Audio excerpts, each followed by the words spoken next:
தமிழ்நாட்டில் இன்னும் நேற்றைய தினம் முதலமைச்சர் அவர்கள் திருச்சி சென்றிருந்தார்கள். அவர்கள் இன்னும் தேர்தல் பிரச்சாரம் அந்த மூடிலிருந்து இன்னும் வெளியே வராத மாதிரி தோன்றுகிறது. முதலமைச்சர் ஆயாச்சு, மக்கள் உங்களுக்கு வாய்ப்புகளை கொடுத்திருக்கிறார்கள், வாழ்த்துக்களையும் கொடுத்திருக்கிறார்கள். ஆனால் உடனே போர்க்கால அடிப்படையில் பெண்களின் பாதுகாப்பு இங்கே நீங்கள் இந்த வழி கோயம்பேடு வழியாக தான் நான் வந்தேன். கோயம்பேடில் பட்ட பகலில் கார் ஏற்றி ஒரு இலங்கை பெண் கொல்லப்பட்டிருக்கிறார். மிக இளவயது பெண். அவர் பாரில் உள்ள பிரச்சனை, அங்கே பார் பிரச்சனை, அந்த பாரில் உள்ள பிரச்சனை வெளியே வந்து அவர் கொலை உண்டு இருக்கிறார். இதையெல்லாம் நம்ம சாதாரணமாக எடுத்துக்கொள்ள முடியாது.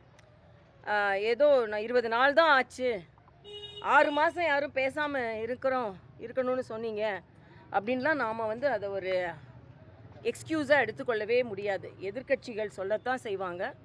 ஆனால் முதலமைச்சர் அவர்கள் குறிப்பாக பெண்கள் பாதுகாப்பில் இன்னும் அதிக கவனம் செலுத்த வேண்டும்.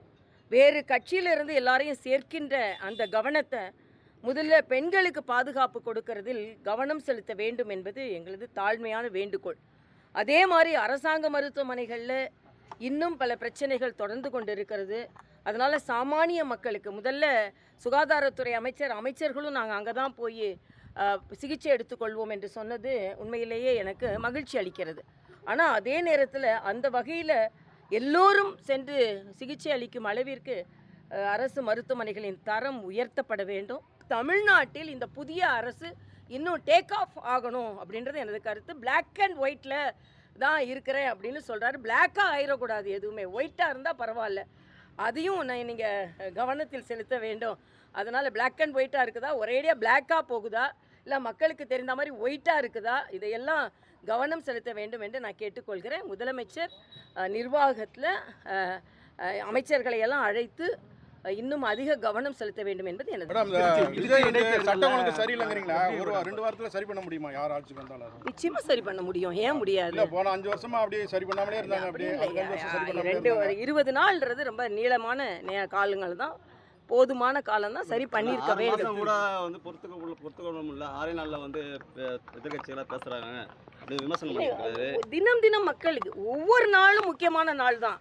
அதுக்குன்னு உங்களுக்கு விண்டோ பீரியடு, லீவ் பீரியட்லாம் கொடுக்க முடியாது. அரசாங்கம் எடுத்துக்கிட்டால் நானும் அட்மினிஸ்ட்ரேஷனில் இருந்திருக்கேன். இரும்பு கரம் கொண்டு பெண்களுக்கான பாதுகாப்பை உறுதி செய்ய வேண்டும் என்று நாங்கள் கேட்டுக்கொள்கிறோம். 20 நாள் என்பது குறைஞ்ச நாள் கிடையாது. 20 நாளுக்குள்ளே எல்லா அட்மினிஸ்ட்ரேஷனையும் சரி செய்ய முடியும்.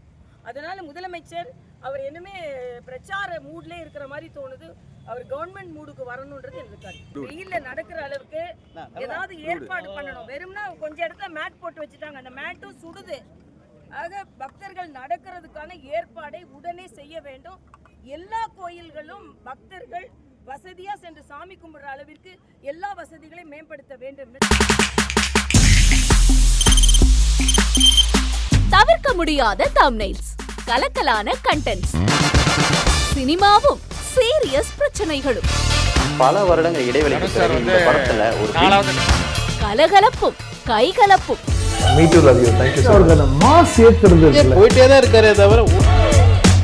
பிரேக்கே இல்லாமல் பிரேக்கிங் நியூஸ் சொல்லும் தந்தி டிவி ஆப்.